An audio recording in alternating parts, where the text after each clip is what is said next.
Hey, how are ya? This is Lee Gerstmann. I decided I wanted to do another record review. I've been kind of like getting back into wanting to do reviews again, so I'm just sort of at the snap of my fingers thinking of albums that, why the hell not, I'd like to review. And one group that I decided to review was the Paul Butterfield Blues Band.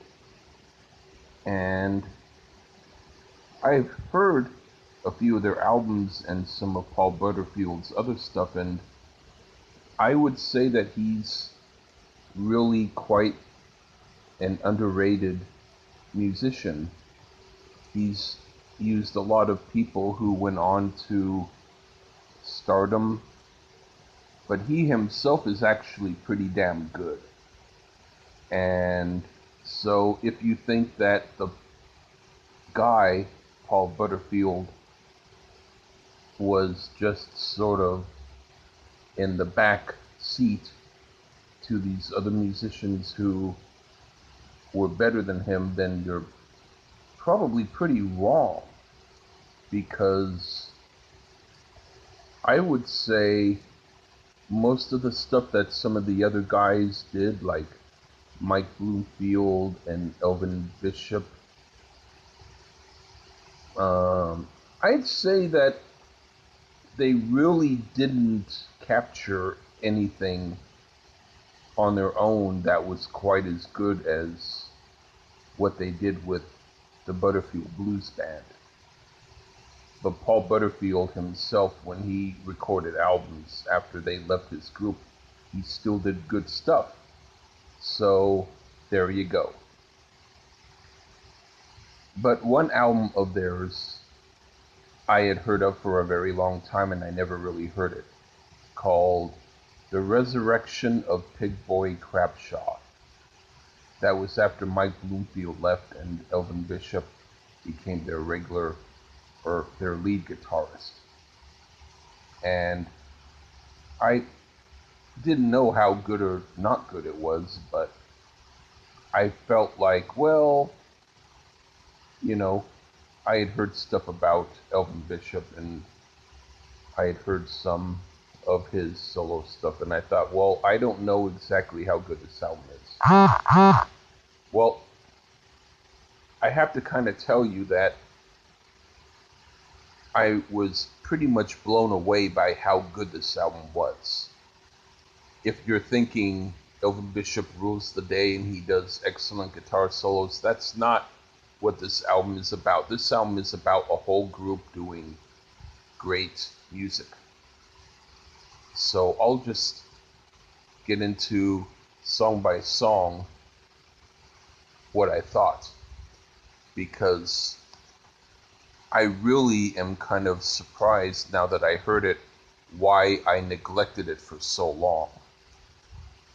Anyway, if you see me looking at my paper, don't worry, because I have to look at it right now because it's kind of late and I don't really have great eyesight late at night with the bad lighting. So you want your review or you don't. Just being funny. Anyway, One More Heartache. The first song, this is the kind of blues I like, tinged with a little bit of jazz, sort of the American version of John Mayall's Bare Wires. And then the song Driftin' and Driftin'. This is good for if you're getting high and not planning on going anywhere. It's thick, rich, and cool.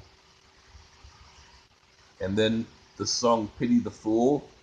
The vibe of this reminds me of Little Walter Jacobs.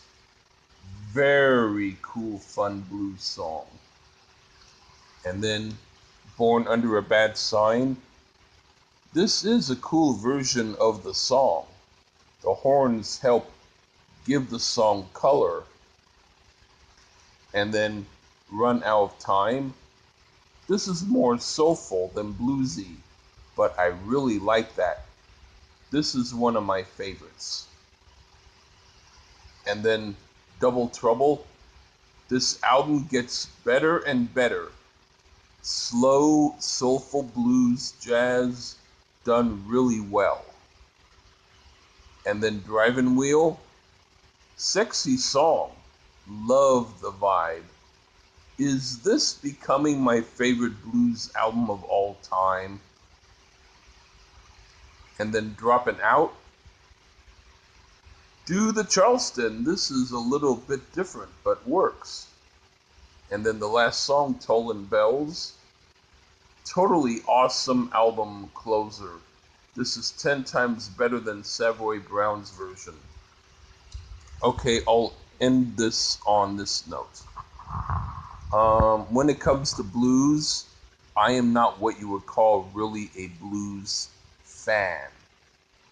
People are kind of divided. It's like on one side of the fence between blues and jazz. Some people prefer blues. I'm on the side that prefers jazz. But that doesn't mean that I don't like some blues. But there's some blues that are like a little bit too thick and heavy that I really don't love. And then there's other blues that are like kind of soulful and jazzy that are kind of like the right sort of combination of everything. And this album is one of those. So I am a fan of this type of blues. I would say that it's probably within my top 5 blues albums of all time. I really, really like this album. And I pretty much think that it's damn near perfection. So even if Elvin Bishop doesn't sparkle on here, even though he's just kind of just playing how he plays, I would say pretty much when Mike Bloomfield left, I unfortunately and fortunately have to say, I think it kind of helped the band because look at the results of this album. It was really great. And David Sanborn is on it too. No, excuse me, he isn't on it. But he was on one of their later albums. But, well, I don't know, but it has that vibe to it that I definitely think you ought to hear. So, if you want to hear a really great blues, jazz, soulful album, listen to The Resurrection of Pigboy Crabshaw by by the Paul Butterfield Blues Band. All right, well, that's been my review. Take care, everyone.